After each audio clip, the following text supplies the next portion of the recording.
There's a very large elephant in the room that it seems not many people want to address, but I'm going to attempt to do that. I'm going to talk about the elephant in the room, which is an important one in light of the Dragon Age Veilguard reveal, and that is a division between BioWare fans and a division very specifically between Dragon Age fans.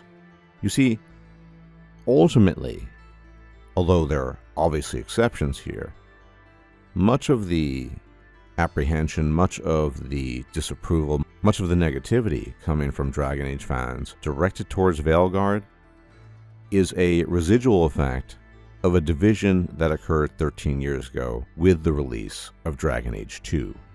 You see, I have to confess, I count myself among those people. I am a fan of Dragon Age Origins. And yes, though I greatly appreciate and like the world of Thedas as a whole, and have clung on to the series for that reason, because I want to see how the story proceeds and how the lore and history is developed, ultimately, my allegiance lies to Dragon Age Origins. And I know in saying that, those words echo the words of many people. I see it in my comment section, I see it on other channels, and most importantly, I see these types of thoughts and words reflected in the very comment section of the official Dragon Age reveal trailer as well as gameplay trailer on the official Dragon Age channel, and not many people are willing to talk about this. Why does this division exist?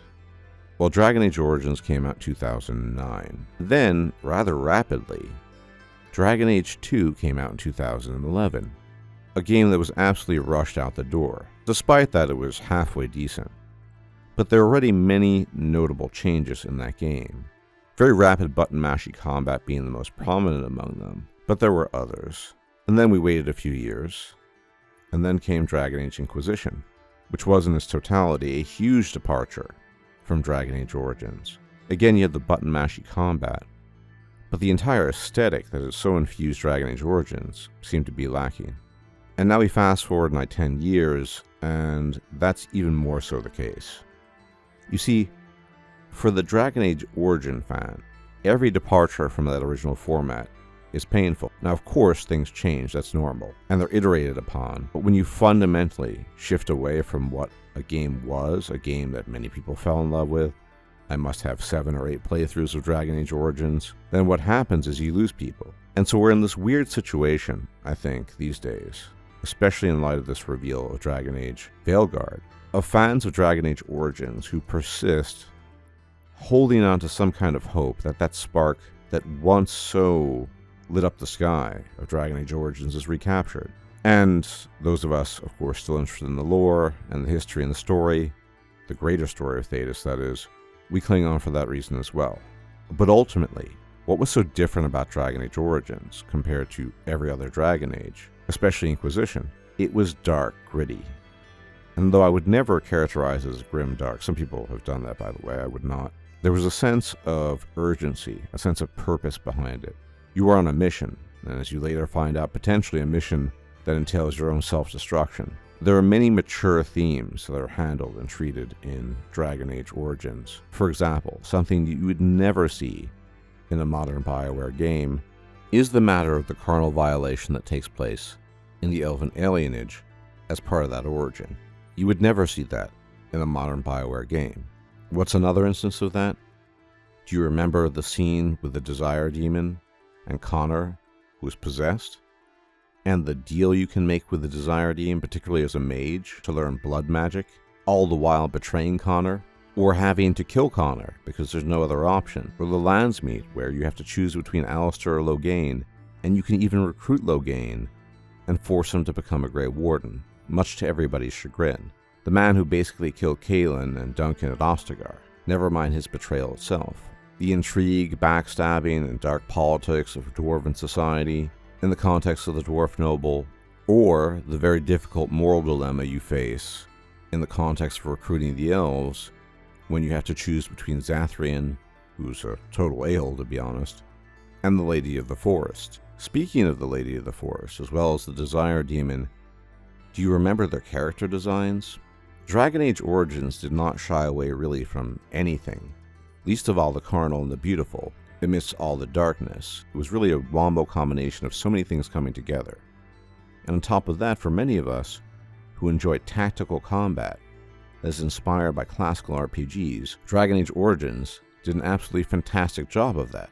Your companions are the best we've ever had in any Dragon Age series. Yes, there weren't as many of them, but they were witty, they had more heart and spirit than any of them since then, and some of the conversations you'd have with them simply don't exist anymore. Do you remember the funny standoff between Sten and the female warden, where Sten says, and I'm paraphrasing, that you can't be a warden because women are X in Kunari society. Now, the whole point of that dialogue is to rail against sexism, but it's done in a really funny and witty way.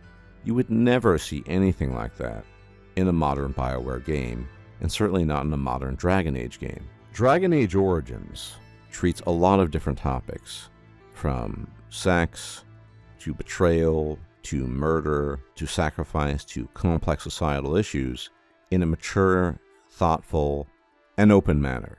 No other Dragon Age game since then has done that. Every game since then has been a departure away from that.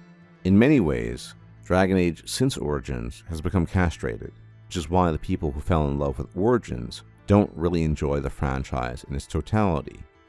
They just hold on, like I do, for the sake of the lore, or hoping that there's some kernel of what used to exist that's preserved, that might persist, that we might take note of. Now yes, there are some people out there that will say they like all of them, to an equal degree.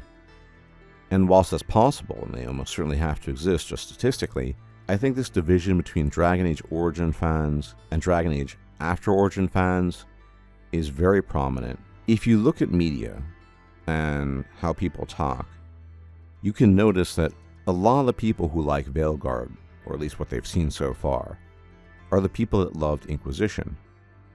And they in turn, it turns out, and I've talked to many of these people, have been onboarded to the Dragon Age universe vis-a-vis Dragon Age Inquisition. And Dragon Age Inquisition is fundamentally a very different game from Dragon Age Origins. Yes, there is some continuity, but it really lacks that dark tone. BioWare has given that up completely. So if your only point of entry is Dragon Age Inquisition, and you really like that, there's no reason why you wouldn't like Dragon Age Veilguard, which is going to, in all likelihood, be an extension of that. But if your point of entry was Origins, and that's what you really liked, it's very unlikely, in most cases, that you would have liked all the successive games that came after that. And it's also less likely that you're going to like Dragon Age Veilguard, because Dragon Age Veilguard is a modern game for a modern audience that's much more reflective of Dragon Age Inquisition and the imperatives of BioWare as they exist today, not 15 or 16 years ago. Many people have noted that over the years, the characters have become less and less sexy. You remember Isabel in Dragon Age 2? Do you remember how sensual Iana was? Or Morrigan or Zevran? You remember, frankly speaking, that many of these characters look very beautiful. The aesthetics as well has changed rapidly over the years. In fact, I've seen many people in my comment section and elsewhere complain that the aesthetics of the characters in Veilguard do not appeal to them, that they do not want to romance any of them. And whilst a lot of people will simply dismiss those people as haters or something else, character designs are fundamentally different from the sensual carnal character designs that were present in Dragon Age Origins, which again is another point of departure here. And I think eventually virtually all the fans of Dragon Age Origins will part ways with Dragon Age, even those who cling to Dragon Age, such as myself, for the sake of the lore and the world. It's just a matter of time. From what I've seen of Dragon Age Veilguard, the companions do not appeal to me at all. I do not find them beautiful or aesthetic. I have severe doubts about the quality of the storytelling, and the game predictably is going to be a button-mashy mess in terms of combat, where you don't even control your companions. For somebody who loved Dragon Age Origins and played it at least 7, perhaps 8 times, it has been a while, that's just a slap in the face. And people can he and ha all they want about this and pretend that this division doesn't exist, or that we who vastly preferred Origins are somehow insane, immoral, or just wrong-headed, but that is the reality. And ultimately, as Dragon Age as a franchise moves further and further away from the original player base, it will become something else, and people like myself will disappear into the horizon. which is fine, because there will be new players who will enjoy the button-mashy combat, care less about complex stories, dark and mature themes, and don't care about a lack of beautiful or aesthetic characters. But that's where we stand today. Anyway, do let me know what you think in the comment section. Where do you stand here? Are you an old school Dragon Age Origins fan? Do you love all of them? Or am I an evil human being for even voicing these thoughts? Do let me know. And as always, thank you for tuning in. If you can leave a like, comment, share, and subscribe, it'd be much appreciated, as it helps out the channel. I'll check you out next time. Until then, take care.